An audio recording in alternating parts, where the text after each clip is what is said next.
அன்பிற்கினிய நண்பர்களுக்கு இனிய காலை வணக்கம். நண்பர்களே, காலையில் செய்தித்தாளை பிரித்ததும் அல்லது தொலைக்காட்சியில் செய்திகளை படிக்கும்போதும் இப்பொழுது என்னவோ சில செய்திகளை கேட்கும்போது சுறுசுறுவென்று நமக்கு உரைக்கிறது, கோபம் வருகிறது. இப்படித்தான் ஒரு செய்தி.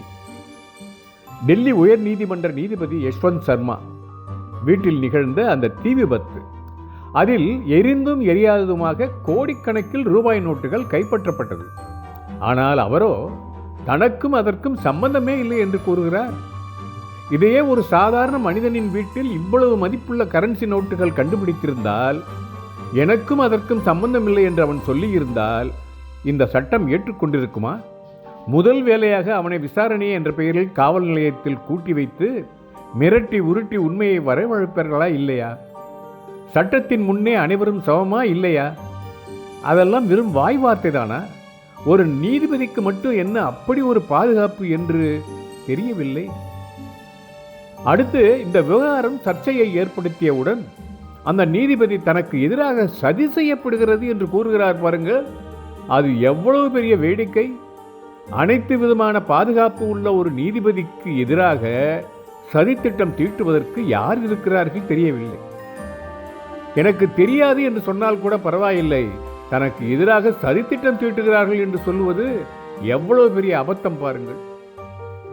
உச்ச நீதிமன்ற குழுமம் அவரை அலகாபாத் உயர் நீதிமன்றத்திற்கு மாற்ற பரிந்துரை செய்கிறது.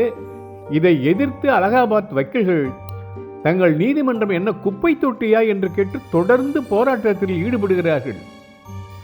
இதில் வேடிக்கை என்னவென்றால், இதே அலகாபாத் உயர் நீதிமன்றத்தில் இருந்து வெளியான ஒரு தீர்ப்பில் பெண்களின் மார்பகங்களை தொடுதலும் பைஜாமா நாடாவை இழுத்தலும் பாலியல் வன்புணர்வு குற்றங்கள் ஆகாது என ஒரு நீதிபதி வெளியிட்ட தீர்ப்புக்கு எதிராக சட்ட வல்லுநர்களும் பொதுமக்களும் குரல் கொடுத்த பின்னர்தான் உச்ச நீதிமன்றமே விழித்து கொண்டு தானாகவே முன்வந்து அந்த தீர்ப்பை விசாரணைக்கு எடுத்துக்கொண்டது.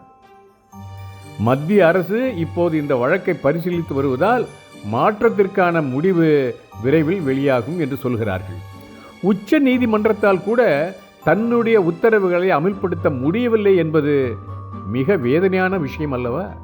அப்படியானால் மற்ற நீதிமன்றங்களின் நிலையை எண்ணி பாருங்கள். இப்படி குற்ற பின்னணி உள்ள நீதிபதிகள் எப்படி சாதாரண மக்களின் குறைகளை தீர்த்து வைப்பார்கள் என்ற சந்தேகம் வருகிறதா இல்லையா?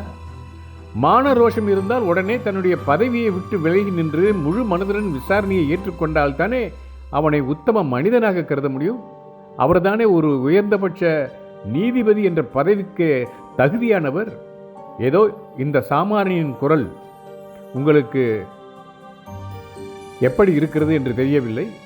ஆனால் எனக்கென்னவோ இந்திய நீதிமன்ற வரலாற்றிலே இது ஒரு மாபெரும் களங்கம் என்றுதான் நான் கருதுகிறேன்.